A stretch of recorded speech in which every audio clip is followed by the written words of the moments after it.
दर्शकबिन नमस्ते। भदौ 9 गते 2077 मंगलबार भाद्र शुक्ल सप्तमी नेपाल सम्वत 1140 पत्रपत्रिकाहरू लिएर तपाईहरू समक्ष उपस्थित भएका छौँ। विभिन्न समाचारहरू आजको पत्रपत्रिकामा छापिएको छ। विभिन्न विश्लेषणहरू आजको पत्रपत्रिकामा छापिएको अवस्था छ। सबैभन्दा पहिला जनकपुरबाट प्रकाशित हुने तराई टाइम्स पत्रिका छ। आइसोलेसनको अवस्था र व्यथिति बाहिर ल्याएको भन्दै धम्की। 1-2 दिन अगाडि तपाईहरूलाई हामीले जानकारी गरायौँ आइसोलेसनका अवस्था अर्थात् गङ्गुलीमा रहेको आइसोलेसनका अवस्था लथालिङ्ग छन्। मेस्तर सफाई कर्मचारीहरू त्यहाँ जान्छन् र टेम्परेचर लिन्छन् शरीरको। डाक्टरहरू उपचारको लागि जाँदैन अर्थात् भगवान भरोसै त्यो आइसोलेसन चलिरहेको अवस्था छ। त्यसको व्यथितिहरू जब केही सञ्चारकर्मीहरू सङ्क्रमित भएर त्यहाँ जानुभयो र त्यसका व्यथितिहरू बाहिर ल्याउन थालेपछि अहिले धम्की दिने कुराहरू पनि आइरहेको छ, धम्कीका कुराहरू पनि आइरहेको छ। सरकारवाला निकायको ध्यान जानुपर्छ, गल्ती भएको छ भने सुधार गर्नुपर्छ। जहाँ जसले गल्ती गरेको छ त्यसले सुधार गर्नुपर्छ। यसरी धम्की गरेर लोकतन्त्रमा कसैको आवाजलाई दबाउन सक्दैन। आम जनता खबरदारी गर्ने अवस्थामा छ। आम जनताले यसरी अब किनभने अब सोसल साइटहरूको युग आइसकेको अवस्था छ। अब यो कुण्ठित गरेर कुनै कुरालाई घरमा लुकाएर या कुनै कुरालाई म दबाई लिन्छु भनेर प्रलोभनमा अब यस्तो अवस्था छैन। आम जनता जागिसकेको अवस्था छ। कमसेकम सरकारमा सहभागी र सरकारका मुखियाहरूले यति कुरा जान दिनुपर्ने हो। किनभने आम जनतामा अब त्यो पहिला जस्तो अवस्था छैन। अब आम जनता जागृत भइसकेका छन्, आफ्ना अधिकारका कुराहरू गरिसकेका छन्। त्यसकारणले मैले पटक पटक भन्ने गरेको छु, सरकारले कमसेकम आजको मितिसम्म प्रदेश सरकारले आफ्नो हरहिसाब कोरोनाको मा भएको खर्चको विवरण सार्वजनिक गरिरहेको अवस्था छैन। कुन बिरामीमा आइसोलेसनमा कति खर्च भयो, एकजना बिरामीलाई राख्दा कति खर्च भयो, उसको खानामा कति खर्च भयो, उसका औषधि उपचारमा कति खर्च भयो, यो सबै कुरा सार्वजनिक हुनुपर्छ। जसरी भ्रष्टाचार मौलाएको अवस्था छ त्यसले यो व्यथितिहरूलाई देखाइरहेको अवस्था छ। प्रदेश सरकार भनेको अहिलेको अवस्थामा चरम दुरुपयोग र भ्रष्टाचारमा लिप्त भइसकेको अवस्था छ। एक शीर्षकमा बिना कमिसनको काम हुँदैन।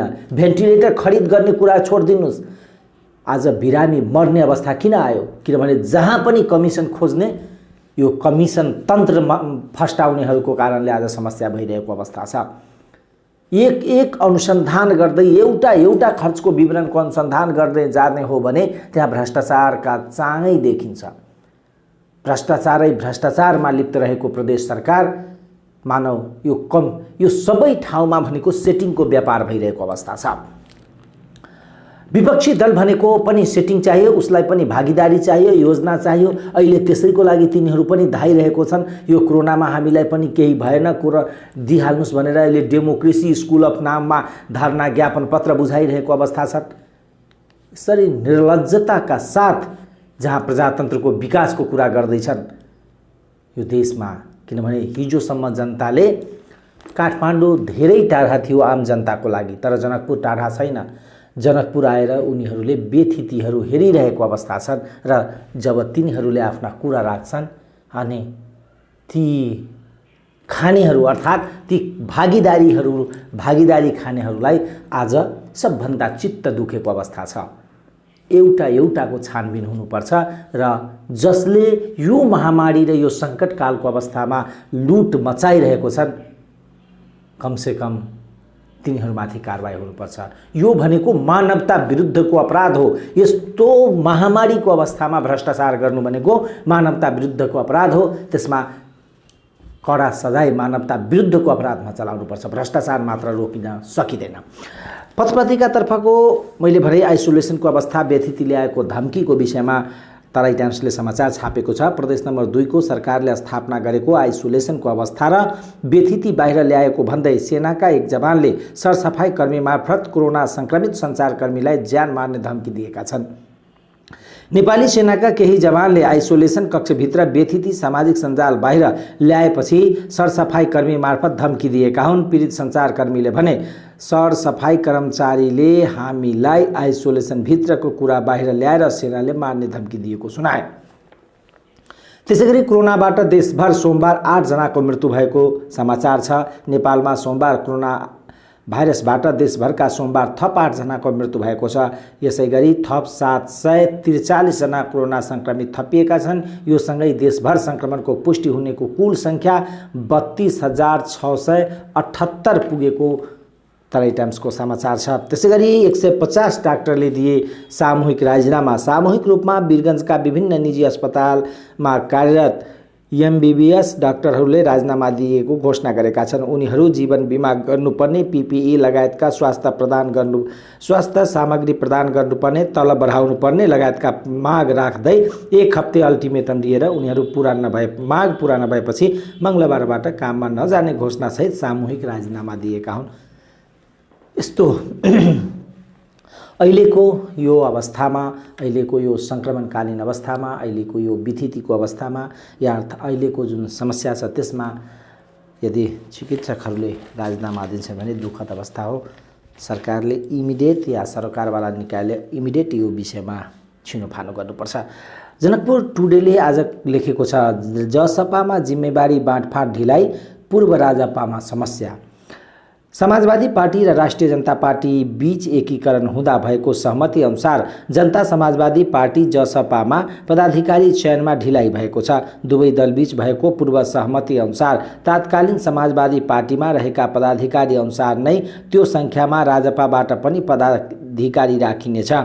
राजपा अध्यक्ष मण्डलका 4 जना तात्कालीन सदस्यको व्यवस्थापन चुनौती बनेको छ, स्रोतले भन्यो। उनीहरू वरिष्ठ नेतामा समायोजन हुनुपर्ने अवस्था छ, तर मोहन ठाकुर र राजेन्द्र महतोले पहिलो चरणमा अध्यक्ष वरिष्ठ नेताको निर्णय गरिसकेकोले अब राजपामा कठिनाइ भएको छ। सहअध्यक्ष, उपाध्यक्ष, महासचिव, कोषाध्यक्ष, उपमहासचिव लगायत पद बाँडफाँडमा धेरै समस्या नरहेको बताइन्छ। समाजवादीमा पहिलादेखिकै पद रहने भएकोले समस्या देखिएको छैन, स्रोतले भन्यो। तर राजपामा एकै पदमा धेरै नेताहरू पहिलादेखि नै रहेकोले हाल जिम्मेवारी बाँडफाँडमा समस्या आएको छ। उच्च स्रोतका अनुसार ठाकुरको प्राथमिकतामा बृखेश चन्द्रलाल, सर्वेन्द्रनाथ शुक्ला, ठाकुरले सम्धी उमाकान्त झालाई महासचिव बनाउने तयारीमा छन्। राजपाको भागमा परेका 26 पदाधिकारी मध्ये ठाकुर अध्यक्ष र महतो वरिष्ठ नेता रहेका छन्। अन्य 24 पदाधिकारीको समायोजन 4 जना अध्यक्ष मण्डलको सदस्य नै छन्। 20 जना पदाधिकारीमा जितेन्द्र सोनललाई महासचिव राख्नेछन्। त्यसैगरी महतोले लक्ष्मण लाल कर्णलाई उच्च प्राथमिकतामा राखेका छन्। उनी सहअध्यक्ष भए मनिष सुमन महासचिव पर्न सक्छन्। हाल रहेको जसपाको 51 सदस्य समितिको पदाधिकारी समिति नै रहेको छ, तर पदीय जिम्मेवारी बाँडफाँडमा समस्या देखिएको कारण राजपाबाट गएकाहरू मध्ये एउटै पदमा रहेका कैयौँ जना छन्। पूर्व राजपा पक्षबाट पद विभाजनको टुङ्गो नलगेकै कारण जिम्मेवारी बाँडफाँडमा समस्या आएको स्रोतले जानकारी दिएको छ भने जनकपुर टुडेले समाचार लेखेको छ। त्यसैगरी कोभिड-19बाट 157 को मृत्यु, कोरोना भाइरस कुल संक्रमित 32,000 नाग्यो भनेर शीर्षकको समाचार छापेको छ भने प्रदेश नम्बर 2 मा थप 14 जनाको कोरोना संक्रमणले मृत्यु भनेर समाचार छ। प्रदेश नम्बर 2 मा थप 2 जनाको कोरोना संक्रमण पुष्टि भएको छ। प्रदेश नम्बर 2 मा थप 2 जनाको कोरोना संक्रमणबाट मृत्यु भएको पुष्टि भएको छ। मृत्यु हुनेमा सिराहा र धनुषाका 1-1 जना रहेका छन्। धनुषाका 76 वर्षीय वृद्धको ललितपुरको पाटन अस्पतालमा उपचारको क्रममा मृत्यु भएको छ। गत साउन 25 गतेदेखि त्यो अस्पतालमा उपचार गराइरहेका वृद्धको सोमबार मृत्यु भएको जिल्ला स्वास्थ्य कार्यालय ललितपुरले साझा पुष्टि गरेको छ। उपचारको क्रममा गरिएको पीसीआर परीक्षणमा उनी अस्पताल रहँदा नै कोरोना पोजिटिभ देखिएको हो भनेर समाचार छ भने महँगो बन्दै स्थानीय लोकतन्त्र भनेर समाचार छापिएको छ। जनकपुर टुडेको प्रदेश नम्बर 2 यो खास गरेर खोज पत्रकारिता केन्द्रको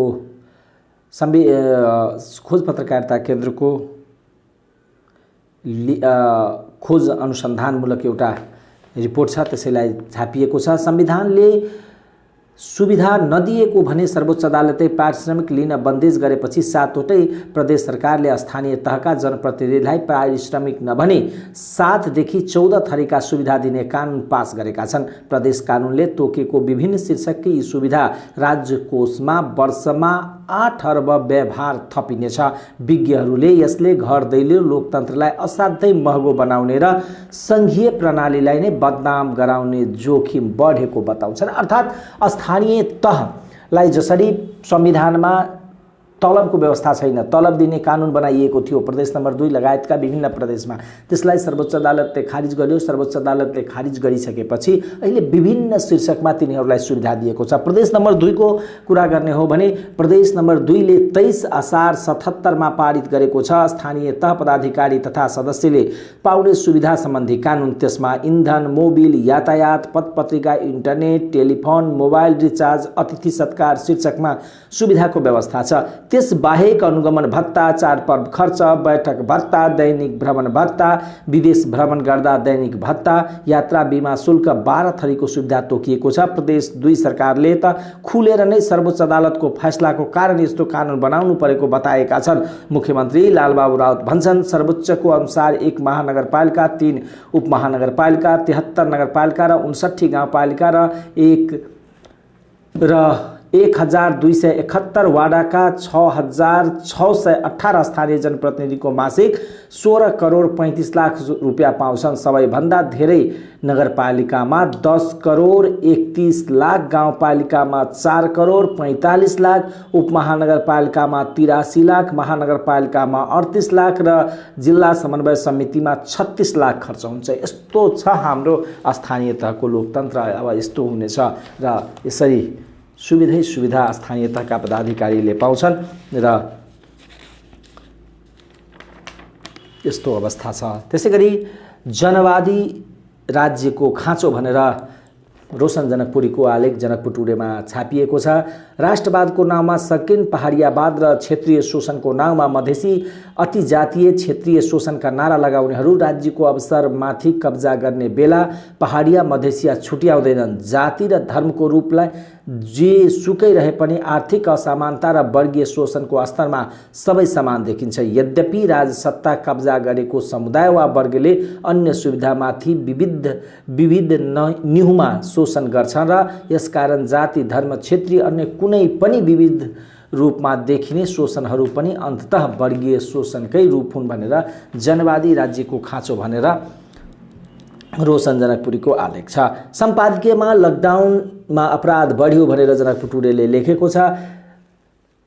सप्तरी जिल्लामा रौतहट, बारा, पर्सा, सप्तरी जिल्लामा अगाडि रहेको निषेधाज्ञाका बेला भइरहेको अपराधलाई नियन्त्रण गर्नु आवश्यक छ। चोरीमा त प्रशस्त गिरोहहरू नै सक्रिय रहेको बुझिन्छ। निषेधाज्ञालाई प्रभावकारी बनाउनुको साथै आपराधिक गतिविधिलाई पूर्ण रूपमा बन्द गर्नुपर्छ भनेर जनकपुर टुडेले आजको सम्पादकीय लेखेको छ। कान्तिपुरको कुरा गर्ने हो भने कान्तिपुरले बासकोटालाई उन्मुक्ति दिँदै अख्तियार भनेर लेखेको छ। यस्तै अख्तियार दुरुपयोग अनुसन्धान आयोगले 70 करोड रुपियाँ घुस मोलमोलाई गरेको आरोप खेपिरहेका पूर्व मन्त्री गोकुल बासकोटालाई उन्मुक्ति दिने तयारी गरेको छ। बासकोटाले घुस खाएको प्रमाणित नहुने भनी अनुसन्धान अधिकृतले तयार पारेको प्रतिवेदन अख्तियारको बैठकमा पेश हुने र त्यहीँबाट उजुरी तामेलीमा पठाउने तयारी भएको हो भनेर कान्तिपुरमा छ। त्यसैगरी रेमडेसिभिर कालोबजारीमा स्वास्थ्यकर्मी नै नेपालमा प्रति भाइल 4500 भारूमा पाइने यो इन्जेक्सन नेपालमा 60,000 रुपियाँमा खरिद भइरहेको छ वीरगञ्जमा भनेर नेपालमा कोरोना संक्रमितको उपचारमा प्रयोग गर्न थालिएसँगै रेमडेसिभिर इन्जेक्सनको कालोबजारी सुरु भएको छ भनेर कान्तिपुरले आजको समाचार छापेको छ। त्यसैगरी 1 का लागि 1 अभियानबाट पीसीआर प्रयोगशाला भनेर त्यसैगरी एउटै लक्षणबाट 8 दिनमा 6 जनाको मृत्यु भनेर यो सिराहाको समाचारलाई छापेको छ। विश्वविद्यालयका परीक्षा दशैं अगाडि नै हुने कुरा छ विश्वविद्यालयहरूले रोकिएका परीक्षा वैकल्पिक माध्यमबाट भए पनि दशैं अघि नै सञ्चालन गर्ने भएका छन्। उपकुलपतिहरूले परम्परागत सहित अनलाइन र अन्य माध्यम प्रयोग गरेर परीक्षा सञ्चालन गर्ने बताएका छन्। कोरोना सङ्क्रमण घट्दै गएको अनलाइन सहित अन्य विधिबाट भए पनि परीक्षा सञ्चालन गर्ने उनीहरूले जानकारी दिए भनेर यहाँ छ भने समाचार छापिएको छ। त्यसैगरी सङ्कटमाथि अचाकली मूल्य वृद्धि भनेर सम्पादकीय लेखेको छ। मूल्य वृद्धिको कुरालाई लिएर र कोरोना नियन्त्रणमा सफल बन्दै केजरीवाल दिल्लीको समाचारलाई विदेश समाचारमा छापिएको छ। रेमिटान्समा देखिएन कोरोनाको प्रभाव भनेर समाचार छापिएको छ कान्तिपुरमा। त्यसैगरी आजको गोरखापत्रमा निषेधाज्ञा अवधि थप गर्न आग्रह भनेर काठमाडौँको समाचारलाई प्राथमिकता छापिएको छ। कोरोना महामारीमा पनि आर्थिक सूचक राम्रो भनेर लेखिएको अवस्था छ। कृषि क्षेत्रको वृद्धि 2.59, उद्योग क्षेत्रको 3.23 र सेवा क्षेत्रको 1.79% रहेको अवस्था छ भने उपत्यकामा बढ्यो सङ्क्रमण। काठमाडौँमा 177, ललितपुरमा 33, भक्तपुरमा 14 नयाँ सङ्क्रमणको पुष्टि भएको भनेर लेखिएको छ पहिलो पृष्ठमा गोरखापत्रको समाचार। त्यसैगरी प्रतिवेदनले सकारात्मक सन्देश भनेर नेताहरूको भनाइलाई लिएर नेकपाका जुन प्रतिवेदन आएको छ कार्यदलको त्यसलाई लिएर समाचार बनाइएको अवस्था छ। कृषि मलमा अलमल भनेर सम्पादकीय लेखिएको छ। गोरखापत्रमा त्यसैगरी प्रदेश नम्बर 1 मा 64 सङ्क्रमित थपिए भनेर र जनशक्ति नहुँदा गाईघाटको आइसियु प्रयोगविहीन भनेर समाचार छ। गाउँमा कोरोनाबारे जनचेतनाको कमी भनेर कोरोना भाइरस सङ्क्रमणबारे अझै पनि ग्रामीण भेगमा बासिन्दामा सचेतनाको कमी देखिएको छ। शहरी क्षेत्रमा सचेतना बढेको पाइए पनि ग्रामीण क्षेत्रमा भने सुरक्षाको उपाय अवलम्बन गर्ने निकै कम रहेको देखिएको छ भनेर समाचारलाई छापिएको छ। र तरकारीको बजारको छड्के अनुगमन काठमाडौँको समाचारलाई अर्थ समाचारमा छापेको छ गोरखापत्रले। आजको पत्र पत्रिकाहरूको विषयमा चर्चा परिचर्चा छलफल हामीले गऱ्यौँ। कुन समाचारलाई कुन प्राथमिकतामा राखिएको छ। अब राशिफलको कुरा गर्ने हो भने मेषको कुरा। मेष अवसर प्राप्त हुने, त्यसैगरी वृक्ष प्रतिभा सम्पन्नता, मिथुन शिक्षामा उन्नति, कर्कट पारिवारिक सुख, सिंह नयाँ कार्य हुने, कन्या धनवृद्धि सञ्चय, तुला पुरस्कार प्राप्त लाभ, वृश्चिक बौद्धिक क्षमता, धनु सुख समृद्धि हुने, मकर वाद विवादबाट बच्नु, कुम्भ प्रेम प्रसङ्ग मित्र सुख र मीन भ्रमणको अवसर हुने भनेर राशिफल छापिएको अवस्था छ। जनकपुरबाट प्रकाशित र विभिन्न ठाउँबाट जुन काठमाडौँ लगायतका ठाउँबाट प्रकाशित हुने पत्र पत्रिकाहरूको चर्चा परिचर्चा आजको कार्यक्रममा हामी गऱ्यौँ। सबभन्दा जटिलता र समस्या के हो भने अहिले पनि सरकार सुतेको अवस्थामा छ। विश्वव्यापी कोरोनाको सङ्क्रमण र महामारी फैलिरहेको अवस्थामा सरकार यसरी सुत्नु भनेको चिन्ताजनक अवस्था छ। सरकारले काम नगरेको अवस्था देखिन्छ र सामाजिक सञ्जालमा आफ्ना विपक्षी अर्थात् जसले जुन कुरालाई उठाउँछ, सरकारका कमजोरीहरूलाई देखाउँछ, तिनीहरूलाई गाली गर्ने, तिनीहरूलाई तथानाम गाली गर्ने यो प्रवृत्तिहरू देखिएको छ। र त्यो पनि सरकारी पक्ष कमसेकम लोकतन्त्रमा अहिले जसरी संवादहीनताको कुरा छ, नेताहरूले मानव कसैको कुरा सुन्नै नचाहने, मन्त्रीहरूले कसैको कुरा सुन्नै नचाहने, आफू नै सर्वज्ञानी सम्पन्नता भएको जुन अनुभूति दिलाइरहेका छन् यो गलत हो र यसले कतै न कतै अहिलेको महामारी र सङ्कटपूर्ण अवस्थालाई राम्रो सन्देश जाँदैन। अर्कोतर्फ जसरी भ्रष्टाचारहरूको कुरा बाहिर आइरहेको छ, पारदर्शिता छैन, कोरोना नियन्त्रणका नाउँमा स्थानीय तहदेखि सरकार, विभिन्न सरकारहरू भनौँ, अहिले सरकार आफूलाई घोषित गरेको छ स्थानीय तहले, ती सरकारहरूले खर्चको नाममा लुट मचाएको अवस्था छ। सिराहाको हामीले हेऱ्यौँ। धनुषाको कुरा गर्ने हो भने धनुषाले अहिलेसम्म सार्वजनिक गरेको छैन। सर्वोच्च यहाँका उच्च अदालतले प्रदेश सरकारलाई निर्देशन दिनुपर्छ कि मेरो कार्यालयमा हर हिसाब बुझाऊ। बल्ल तल्ल अपुरो अधुरो हिसाब बुझाइन्छ। अहिले पनि जो प्रतिवेदन सामाजिक सञ्जालमा मुख्यमन्त्रीको सचिवालयद्वारा राखिएको छ त्यसमा अपुरो अधुरो छ। किनभने केवल मन्त्री परिषदले निर्णय गर्यो, निर्देशिका जारी गर्यो, पैसा गयो कहाँ, कति पैसा कसलाई दियौँ, अस्पतालमा हामीले दियौँ भने अस्पतालमा कति पैसा दियौँ र अस्पतालले पनि कमसेकम असारसम्मको खर्च विवरण सार्वजनिक गरिदिनुपर्छ। वेबसाइट छ, वेबसाइटमा गरिदिनुपर्छ, सामाजिक सञ्जाल छ, त्यसमा त्यसले सकारात्मक सन्देश जान्छ र जनताको भरोसा यो सरकारप्रति जाग्छ। यो गम्भीरतालाई कमसेकम त बुझिदिनुपर्ने हो। यदि तपाईँले भ्रष्टाचार गर्नुभएको छैन भने, तपाईँले गलत काम गर्नुभएको छैन भने त्यो हिसाब किन लुकाउनु पर्यो? सार्वजनिक गरिदिनुहोस्। अनि गएर मैले यो कोभिड एक्सन टिम बनाएर फलानो डाक्टरसँग भेटेर सामाजिक सञ्जालमा फोटो साट्नु लगाउनुको भन्दा तपाईको पार्टीले गरेको काम सार्वजनिक गर्नुस् न। तपाईको पार्टीबाट जितेको मेयरले गरेको काम सार्वजनिक गरिदिनुस् न।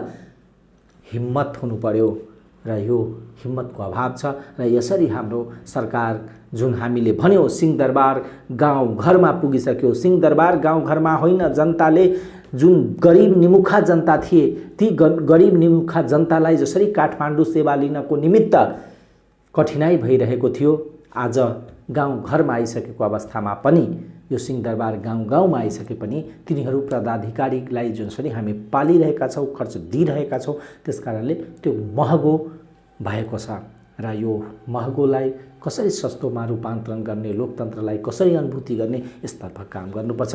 तपाईहरूको दिन शुभमय बितोस्। कार्यक्रम कस्तो लाग्यो हेरेर प्रतिक्रिया दिनुहोला। नमस्कार।